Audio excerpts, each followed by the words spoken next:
Islam. Bismillahirrahmanirrahim. Demi Allah, saya bersumpah sebagai saksi akan memberikan keterangan yang sebenarnya tidak lain dari yang sebenarnya. Makasih Yang Mulia Ketua. Baik, silakan kembali ke, atau ada yang mau dibacakan saksi, ada yang mau disampaikan melalui, silakan berdiri di podium. Yang dibacakan di bawah.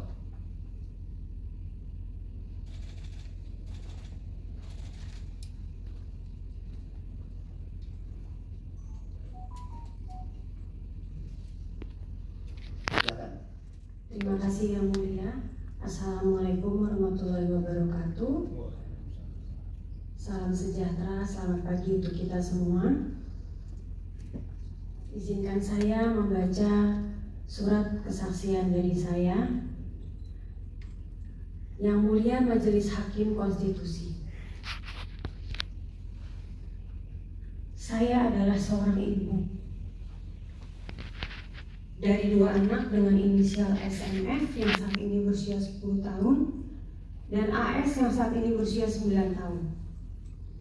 Saya telah bercerai dan saya memegang hak asuh anak dengan keterangan sebagai berikut. 1. Pengadilan Agama Cibinong dengan nomor putusan 1042 PDTG 2019 tertanggal Rabu 4 September 2019. 2. Pengadilan Tinggi Agama Jawa Barat dengan nomor putusan 292 PDTG 2019 tertanggal Jumat 13 Desember 2019. 3. Kasasi dengan nomor putusan 361K AG 2020 tertanggal Selasa 30 Juni 2020. Dan 4. Peninjauan kembali dengan nomor putusan 95 PK AG 2021 tertanggal Senin 11 Oktober 2021. Yang Mulia Majelis Hakim Konstitusi, sungguh menyedihkan sebagaimana putusan tersebut di atas yang menyatakan bahwa saya adalah pemegang hak asuh dari kedua anak saya. Namun pada kenyataannya hingga saat ini saya dan kedua anak saya terpisahkan dikarenakan tertutupnya akses untuk mengasuh dari pihak mantan suami saya. Hingga pada akhirnya tanggal 29 April 2021, saya dan Pengadilan Agama Cibinong melakukan eksekusi putusan hak asuh anak yang sudah berkekuatan tetap.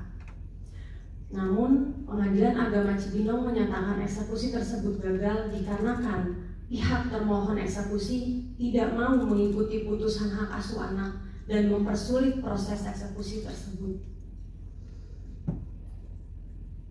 Saya adalah ibu yang sudah terpisahkan dengan kedua anak saya selama 7 tahun hingga sampai detik ini. Sebagai seorang ibu, saya merasa sangat dirugikan. Adapun kerugian yang saya alami secara material, selama berproses hukum saya harus mengeluarkan biaya untuk pendampingan hukum dan biaya konsultasi lainnya.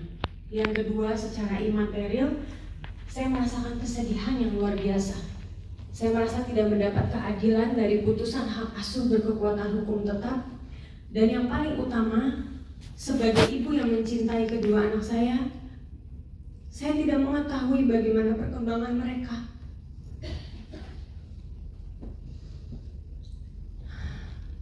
Dan tentunya saya juga sangat sedih karena anak saya harus kehilangan sosok ibu kandung yang dari awal hamil dan mencintai mereka dengan sepenuh jiwa saya. Yang Mulia Majelis Hakim Konstitusi, dikarenakan saya tidak mendapat keadilan, akhirnya saya berusaha mencari pertolongan dan berkonsultasi ke salah satu penyidik di Barreskrim Polri, unit PPA. Saya menanyakan terkait penerapan dan pandangan hukum penyidik terkait pasal penculikan anak, yaitu pasal 330 KUHP. Saat itu penyidik menjelaskan kepada saya bahwa jika yang membawa kabur salah satu orang tua, baik pemegang hak asuh ataupun non pemegang hak asuh, tidak dapat diterapkan pasal 330 KUHP dikarenakan masih memegang status sebagai orang tua. Setelah itu saya sungguh dalam kondisi yang bingung karena saya tidak tahu harus bagaimana untuk mendapat keadilan di negeri ini.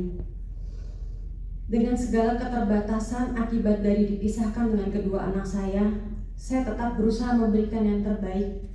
Contohnya, setiap anak saya ulang tahun, selama 7 tahun terakhir, saya selalu mencoba mendatangi rumah mantan suami saya dan memberikan hadiah. Dan tahun lalu saya mencoba memberikan mainan PlayStation, akhirnya ditolak oleh mantan suami saya tanpa kejelasan apapun.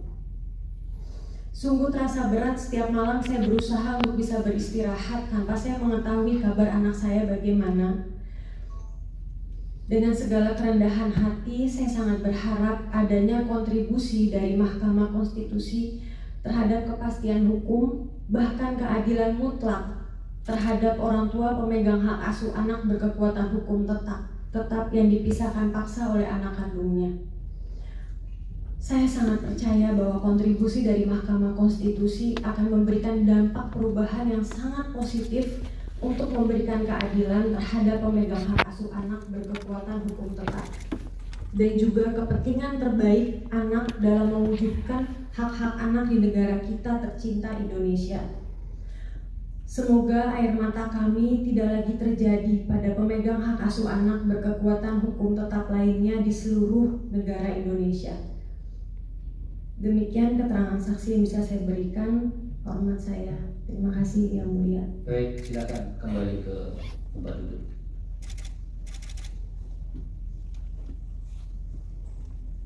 Ada pertanyaan dari kuasa hukum atau? Ada Yang Mulia, sedikit mungkin 1 atau 2 melalui majelis ya.